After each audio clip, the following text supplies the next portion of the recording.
Did you know that almost every Apple promotional image displays the time as 9:41 AM, the time Steve Jobs unveiled the original iPhone? Apple is just a really unusual company, so welcome to my top 60 things to know about them. Let's start with wacky. There is actually a clause in Apple's current terms and conditions that specifies you're not allowed to use their products to build nuclear missiles or biological weapons. It's good to know. And on the subject of weapons, multiple tests and videos have shown that the way the MacBook is constructed, it can stop bullets in its tracks. I wouldn't recommend you test that theory, but something that a lot of people have unfortunately tested is that smoking around Apple equipment can technically void your warranty. Cigarettes contain nicotine, and because nicotine is technically classed as hazardous, Apple won't force its employees to expose themselves to it. So even if something breaks, they've been known to refuse repairs. Oh yeah, and a massive thanks to Surfshark VPN for sponsoring this video. Okay, we all know Apple is wealthy, but it's tough to conceptualize just how wealthy. So to give you an idea, the company makes over $300,000 of revenue per minute. In fact, in 2011, Apple overtook the US government in terms of cash in hand. And what I think is even more impressive is that if you took Apple's current net worth and you donated it, you could give every single human being on the planet over $100. Here's a more real-world example of the sheer value. Apple originally had 3 co-founders, and it's a bit of a tragic story because whilst you've probably heard of Steve Jobs and Steve Wozniak, who stuck with the company, there was a third guy, Ronald Wayne. The reason he's a little less known is that he left the company after just 12 days, selling his entire share in Apple for $800, which, you know, sounds alright, but had he held onto that,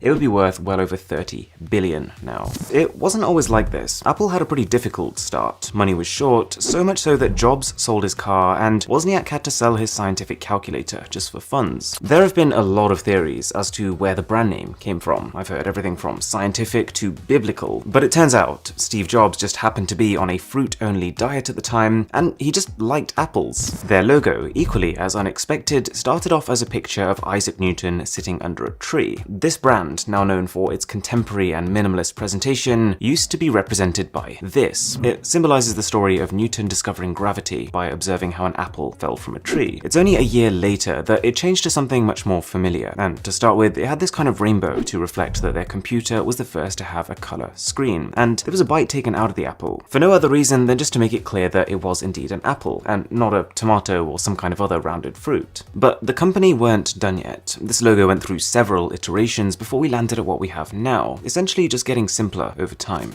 You might have already had a glimpse of this, but in a way, Apple is crazy when it comes to attention to detail. They have really particular ways of doing things, even if they are far from the easiest ways. For example, the animated flower wallpapers you see on the Apple Watch, they're not computer generated. Apple spent hundreds of hours filming real flowers blooming over time. Another instance would be in iOS 6. Apple introduced metallic buttons that would reflect light differently depending on the angle your phone was facing. Both Steve Jobs and Steve Wozniak, before they were at Apple, they actually worked together at a game development company called Atari, and you actually see remnants of this in Apple products. With the first iPod, there was a hidden Easter egg where you could actually play the game Breakout, developed by these two guys in their last job. And speaking of the iPod, this was a product that went through many stages in development, lots of different shapes and sizes, and when the first iPod prototype was actually given to Steve Jobs, he famously dropped it in an aquarium. He used the resultant air bubbles to prove that there was still space inside the iPod and that it could technically be made smaller. If, by the way, you do enjoy straight to the point tech content like this, a sub would be amazing. We're trying to hit 3 million by the end of the year.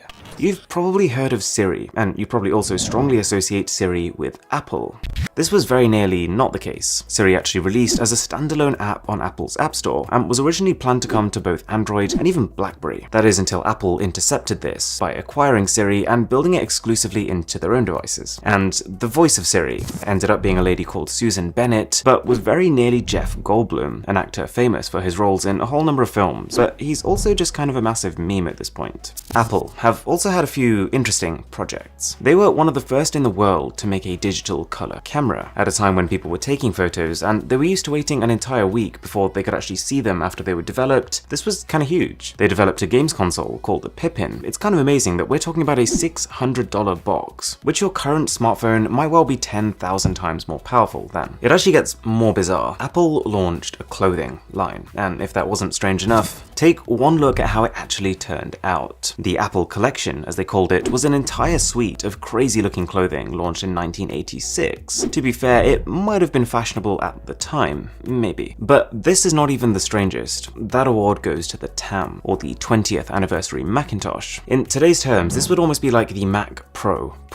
It came in at $7,500, which in 1997 was a lot of money. And it was not just like the ultimate machine, but it would be hand-delivered by a limousine and set up by a man wearing a tuxedo. If you knew about those and you're a bit of an Apple fan, you might also remember that early Apple laptops, they used to show the logo upside down when you open them. And this, believe it or not, was actually done to avoid confusion. Most people who hadn't used an Apple laptop would try and open them the wrong way around from the base of the Apple. The company eventually gave in and flipped the logo because, let's face it looks pretty odd. And speaking of MacBooks, the command key you see on Apple keyboards has a pretty alien-looking symbol on it, but it turns out this is actually borrowed from a Swedish road sign, meaning a place of interest. Anyways, 2007, the iPhone is unveiled, but you might not have known that the trademark for iPhone and iOS were actually not owned by Apple, but instead by a networking company called Cisco, and Apple's just been paying them for a license. And on a similar note, for the last 10 years, Apple actually lost the rights to use the iPhone trademark in Brazil. Turns out there was already a company there called Gradient. I could have said that wrong, but they had their own line of iPhones. And so whilst Apple was allowed to sell the iPhone in Brazil, they didn't have exclusive rights to use the name. Even more interesting is that the iPhone that was shown on stage had a plastic display. It's only after the announcement that Steve Jobs, he picked this phone up and he looked at the display and realized it had scratches. He told the team, by the time this phone launches, it has to be glass. And so, in a weird kind of way, this was the birth of Gorilla Glass as we know it. The company Corning had actually developed this technology, this durable glass, 40 years ago, but it had just been sitting on a shelf because they had no use for it until the iPhone. Another really interesting thing about this first phone was that it didn't leak. When Steve Jobs announced the iPhone, the world was genuinely taken aback, and the reason for that is just how seriously Apple took the secrecy. Internally, it was given the codename M68, and Apple made sure that the hardware engineers never saw the software, and that the software engineers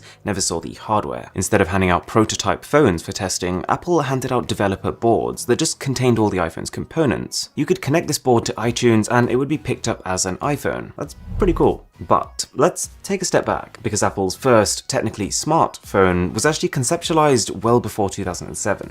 Initial mock-ups as early as 1983 detailed a landline with smart functionality, kind of like a phone and an iPad joined together. This never ended up seeing the light of day, but just the idea was pretty ahead of its time. Apple's product pricing varies massively depending on the region you live in, partly because of import duties, taxes, and probably partly also because of the company's choice. This meant that whilst the iPhone XS Max last year was $1,250 in the US for the 256GB model, it ended up being over $1,700 in India and around $2,000 in Brazil.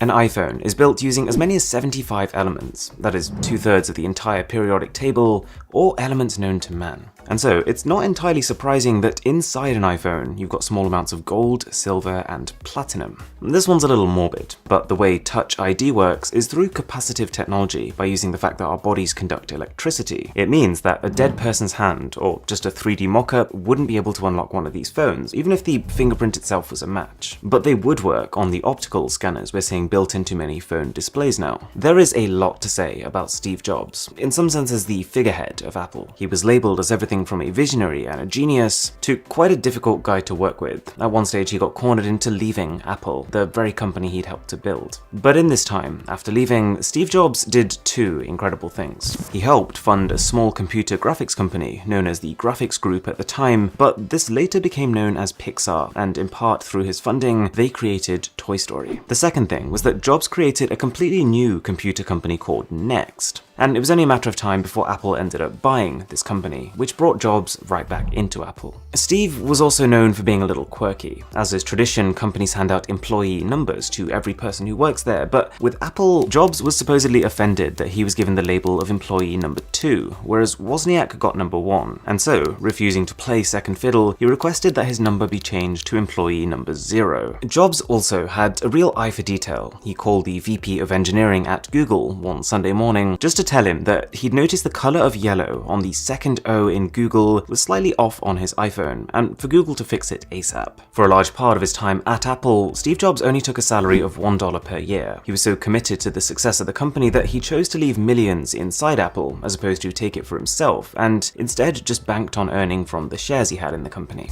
You might have also noticed, this guy almost always wore what looks like the exact same turtleneck. He was supposedly inspired by Sony, who had a strict uniform policy, and Jobs wanted to introduce this into Apple. Having been booed off stage for even suggesting the idea, he settled on at least having a consistent image for himself. But Jobs was soon to be diagnosed with pancreatic cancer, and this is an awful thing to have. Tim Cook, the current CEO, at the time, he actually got himself tested. He found out that his blood type matched Steve's, and he offered to donate part of his liver, but Steve turned it down. He then passed away in October 2011, the day after the iPhone 4S was announced. Now, that brings us on to Steve Wozniak, who on paper reported only 2 jobs, so after Steve's passing, Wozniak couldn't actually be fired from the company. But he also had a difficult past. Wozniak was involved in a plane crash while at Apple, and he had some pretty major head injuries, meaning that his short-term memory was almost wiped. He did thankfully eventually recover. Now, Apple's first ever product was not a smartphone, it wasn't an iPod like many people believe, it was a computer called the Apple I, its selling point being the fact that it came pre-assembled, unlike most computers at the time, and what's kind of crazy is that this thing came with a single core 1 MHz chip inside. That's 1,000th of what a gigahertz is. The Apple II, its successor, went absolutely nuts. This is the product that put Apple on the map. Completely game-changing, but with this instant success, it looks like Apple got a bit carried away. Apple III was a complete dud. In the pursuit of a quiet PC, it was built with no air vents, which made every single unit sold overheat. One of the only tech products ever where the entire first batch had a 100% failure rate. Fast forward a few more years, and we had the Macintosh, which has been shortened to Mac now, but this still carried the Apple theme forward. Macintosh, without the letter A, is actually just a variety of the fruit. And this Macintosh was actually one of the first computers to ship with a mouse, and so Apple, quite intentionally, built the keyboard to have no arrow keys. This would force both users to get used to it and developers to design software that was specifically built for the Mac. And to give you a bit of context as to how much we've evolved since then, the microcontroller inside the charger you get with a new MacBook Pro that's just used to monitor current and voltage, that is about as powerful as the entire Macintosh. Apple and Samsung, even with their entire history of suing each other, are actually pretty codependent. You might know that the OLED displays we've seen on some iPhones are sourced from Samsung, which is just one example of many, but it's good for Apple because they get a high quality display, and it's good for Samsung because it's feeding their display business. But I do just want to address one slight misconception I've seen about this. It is true that Samsung makes these OLED displays for Apple, but it's not a case that Apple is just buying an off-the-shelf Samsung panel. Samsung would build these OLED displays, but to Apple's specification and using Apple's quality control, and so Apple would still completely own the display, and it's not like Samsung could just use the same panel. You probably know, Apple products have a famously satisfying unboxing experience. Well, it turns out the company has at least one secretive packaging room, where for each upcoming product, tens and sometimes hundreds of box prototypes are tested to make sure they give the proper sensory experience. Everything from the acceleration of the lid being pulled off to the direction the seals open on the phones themselves is factored in. Tim Cook, the current CEO, whilst he wasn't there from the start, has had a pretty meteoric rise himself. He came from a really modest family, and he started his work life delivering newspapers. And even today, he's known for his dedication to the cause, famously sending emails as early as 4:30 in the morning. You might know that a good portion of Apple products are manufactured in China, and from here there are 2 primary ways of getting them across the globe. Many companies use ships, but Apple almost entirely sends products by air because it's faster, even though it can be up to 10 times more expensive. It is not easy to work for Apple. When the company's flagship Manhattan store opened, it had 10,000 applicants for a job. The number they actually accepted was 200. That is a 2% acceptance rate. That said, as of 2013, an average corporate Apple employee was earning over $120,000 per year.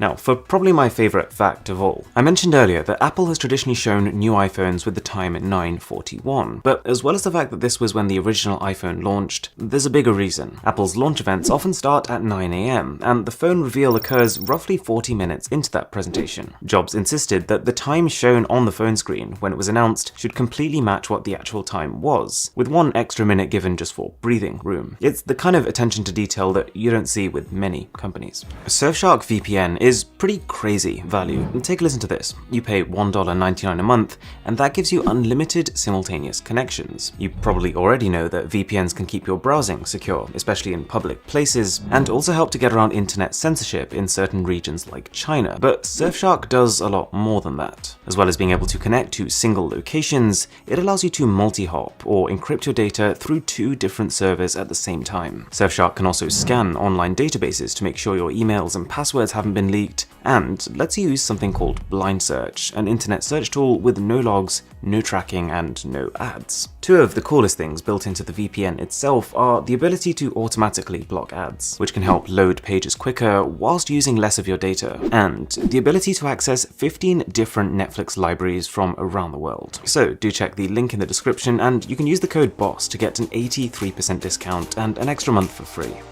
Thanks a lot for watching, guys, and I will catch you in the next one.